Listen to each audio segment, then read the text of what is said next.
Imagine you're playing a game, maybe it's soccer on a dusty school field, a multiplayer video game with your friends, a board game with your family, or even a classroom contestant. Suddenly someone breaks the rules. Maybe they move a piece when no one is looking, claim points they didn't earn, or change the rules halfway through. In that exact moment, before anyone even says a word, your whole body knows something feels wrong. That quiet, twisty feeling in your stomach is your natural sense of fairness waking up.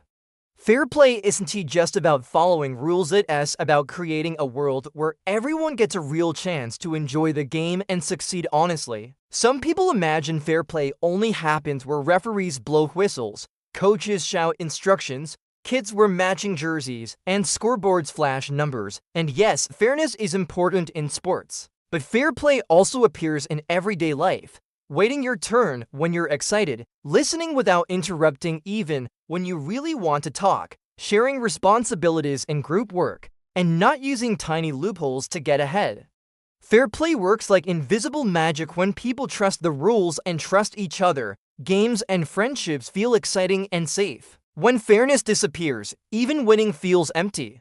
Throughout history, fairness has been a huge challenge for societies.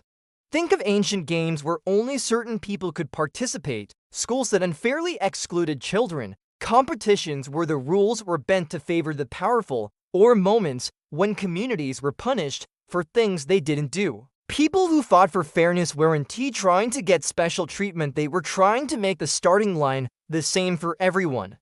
They believed that life, like any game, should give each person a chance to play with dignity.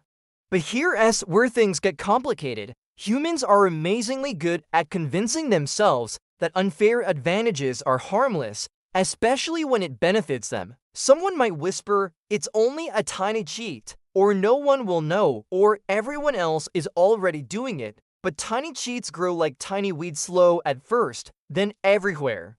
Fair play invites you to stop and think, if I do this, am I keeping the game honest? Or am I secretly tilting it toward myself?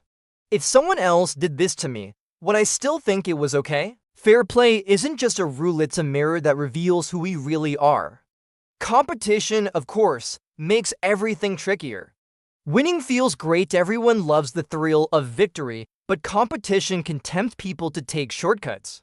Some athletes use dishonest methods to get stronger. Some students copy homework instead of learning. Some gamers use hacks or exploits to win matches. But a win built on dishonesty is like a trophy made of cardboard. It crumbles as soon as you hold it. Losing fairly, learning honestly, and improving slowly create a kind of strength that no shortcut can replace. You might wonder, but what if the whole group is breaking the rules? Why should I be the one playing fair? The answer is deeply important. Fairness isn't about matching other people's behavior, it's about becoming the kind of person you're proud of. If you cheat, you start depending on cheating. If you play fair, even when it's difficult, you build a strong, steady sense of integrity. Fair play strengthens your character the same way practicing a sport strengthens your muscles gradually, quietly, and powerfully. Still, choosing fairness isn't always simple. You might feel pressure from friends who say cheating is normal, or you might feel afraid of losing, or frustrated when the rules don't feel perfect. That is when it helps to pause and ask thoughtful questions. Do I fully understand the rules? Am I treating others the way I want to be treated? Am I choosing fun and honesty over winning at any cost?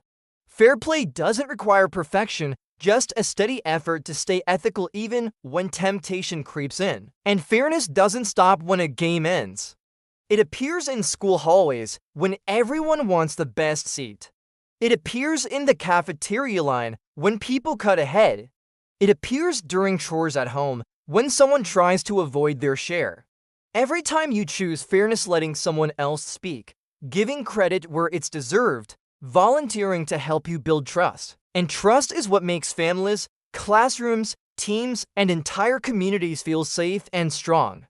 So what does fair play really mean? It means respecting the rules even when breaking them seems easier. It means respecting other people, even when you're frustrated. It means respecting yourself enough to choose honesty over shortcuts. It means playing the game, any game, any situation the way you would want others to play it with you. Fair play isn't about being perfect, it's about trying to do what's right even when no one is watching. One day, you may face a moment when you can cheat, lie, or twist the rules to win something you want. When that moment comes, take a breath and think carefully, if I win this way, will I still feel proud? If the answer is no, then you already know the fair choice. Your honesty, your courage, and your sense of justice are worth far more than any score, grade, or trophy. Because fair play isn't just part of the game, it's part of becoming a trustworthy, honorable person, one fair choice at a time.